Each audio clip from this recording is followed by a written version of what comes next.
Hi everyone, I'm Lauren Graham, currently performing in Guys and Dolls, and I'm here to answer all your questions, or most of them, the ones that are appropriate and not weird.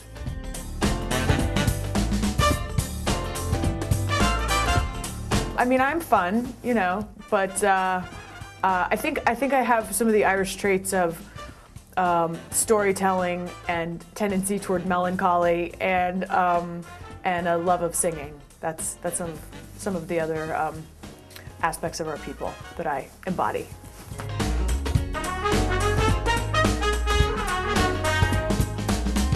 I don't know. You know, it's only Merman's on my mind because I'm reading this biography about her right now, and I don't know that that's the voice I would want, but I would love to know what that felt like. I'm impressed by, especially in this day and age when we're all mic'd and everything, I'm impressed by just the strength of that kind of singer, and you know, you just don't hear anybody like that anymore. So I don't know. I'd have a day in Merman's shoes. Sure, why not?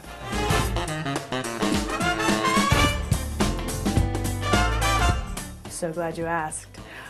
Yes, I've been doing musicals and theater since I was really little, and you know, children's community theater. And in high school, I was Dolly in Hello, Dolly.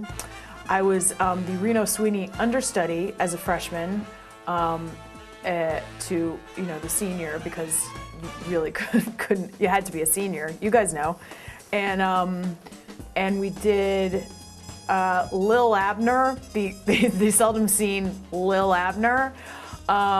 Where I was in the chorus as a freshman, and I think those were the greatest hits. In college, I was Anita in West Side Story, naturally, and that you know, tan, just with the tanning booth tan, and I was Frenchie in Grease.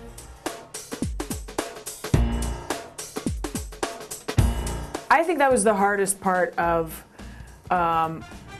rehearsing this play, because I just kept thinking Adelaide's kind of or as the way I see it is, you know, she's the headliner, not because she's the best dancer, she's like the entertainer, and so I wanted the numbers to have a little twist. Like, I could not take me seriously as a stripper, so I just thought they'd be, you know, it'd be more sort of like a show gimmicky kind of burlesque number, and I think we did that. But yeah, the stripping's so scary because, you know, the way they light it isn't so revealing, but you're still standing there in a whole lot of nothing, so it doesn't feel so great. But now I just walk around in my fishnets. I'm totally over it. It's like no big deal, but it was a big deal before.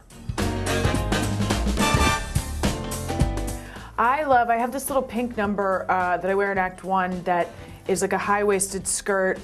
First of all the costumes designed by Paul Tazwell are just beautiful.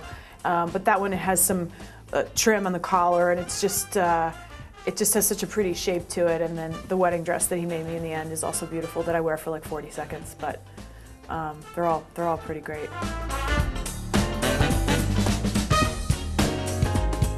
I listen to all kinds of music. I'm sort of stuck in all the music I liked in college, so I still listen to a lot of R.E.M. and U2 and Elvis Costello, Joni Mitchell, Patty Griffin. You know, I really like Astrid Gilberto and sort of that Brazilian 60s João Gilberto. Anyone whose last name is Gilberto, that's who I like.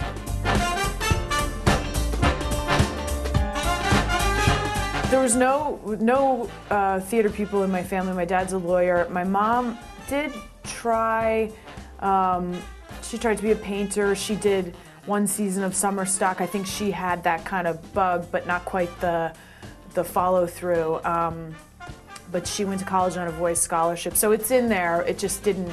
No one got to do it as a career.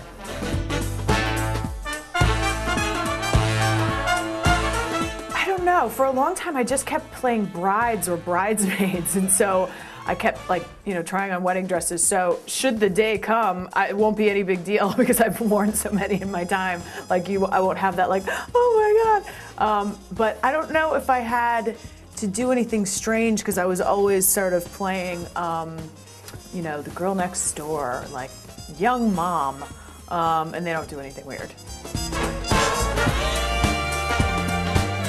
I don't know. I mean, I always thought with Adelaide, like she came to the city probably trying to be, you know, a big star, and you know, things maybe didn't kind of work out, and she fell in love with this gambler, and so she's got a good job, but you know, the hot box is not like the A+ club, and so I know what that's like. I started in New York, and you know, had jobs that were crummy, and wanted to be an actor. So I think, you know, I'm similar in that way. I've never been engaged to somebody for 14 years. I don't know if I'd wait that long, but yeah, she's just got kind of a sense of humor and a funny way of looking at things, and we're both blonde.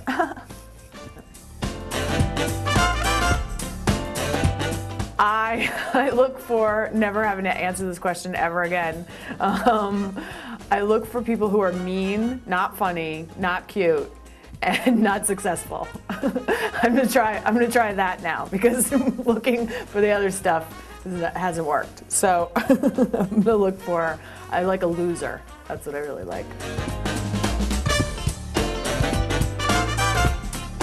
My dog is fine. I feel like, I don't know, I feel like my dog,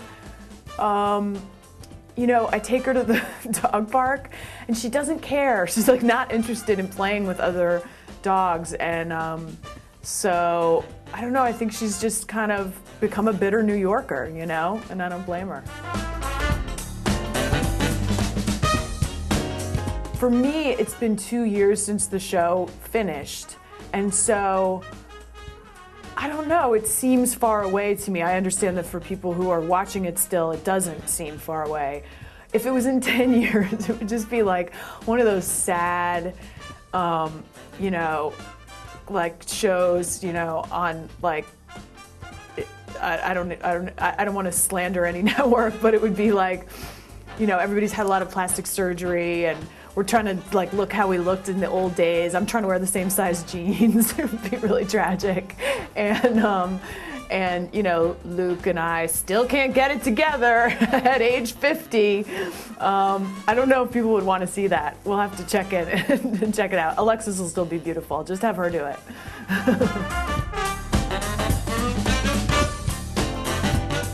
I do. I have a show that is currently titled The Bridget Show. Stay tuned for it not being titled that anymore. And it's something I'm developing for ABC with Mitch Hurwitz, who was the creator of Arrested Development, and Alex Hirschlag, who was on Will and Grace. And it's about a self-help expert who gets publicly dumped by her boyfriend, and how she deals with the humiliation, and tries to like pull it all back together. And I'm really excited about it. It's funny. I thought I wasn't going to be this person, but you know, this is a difficult job, and I have all kinds. I had like tons of vitamins. I have sprays. I have lozenges. I have Vocal Zone. I have everything. But my favorite thing in my dressing room is this drawing that Oliver Platt's little girl Claire did of the two of us. That makes my hands look like they're mittens. Of Adelaide and Nathan, and I don't know. It just makes me happy to to look at it, and it just reminds me of how I always wanted to do this as a kid, and so that's my favorite thing.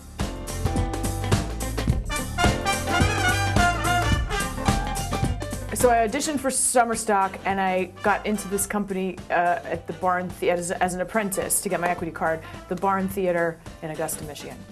And then when you get there, they sort of have you audition to see where they're going to place you, and they give you some music to cold read, and I thought I'd like totally got it, and and I come out singing slap that bass, keep it till you're busy, or whatever, how it goes. It's slap that bass. It's slap that bass. It's the instrument, slap that bass, not the fish. Slap that bass. And so I get like halfway through, but I'm like doo-ba-doo-ba-doo-boo, slap that bass, doo-ba-doo, like really selling it. And they all start dying laughing. But I worked there for 2 seasons, and that's where I got my equity card. So was it embarrassing or just inventive? Embarrassing. there's so many. To me, I feel like you have to, everything kind of has to be your favorite. Otherwise you start getting to scenes where you're like, oh, I don't like this scene, and that doesn't help anything. So I have something that is my favorite thing about each of the numbers. I'm particularly proud of Marry the Man, the number I do with Kate at the end of the show, because it's the song I never really responded to in working on it, or I just thought, this is so, I don't know, it just didn't speak to me, and I feel like it's one of those songs that even though it's from the 50s, people really hear it in a way and still relate to the idea of men being sort of a disaster, and you just have to take them as they are and fix them later. And I just feel like we've done something kind of fun with it, and that it works in a way that I didn't expect it to. So I really like that. I love doing Sue Me with Oliver. I think that's such a great fight song. It really sounds like a fight. I'm like, you know, coming at him, and I just love that duet. So I don't know. I like them all. I feel really proud to be, you know, in this ensemble of people, and very humble that it's my first time, and they've all been so sweet to me, and that's really fun. The family community of it is great. So I don't know. It's been one of the best experiences I've ever had. Thank you everyone for your questions on Broadway.com. Won't you come see Guys and Dolls? You'll have fun. I promise.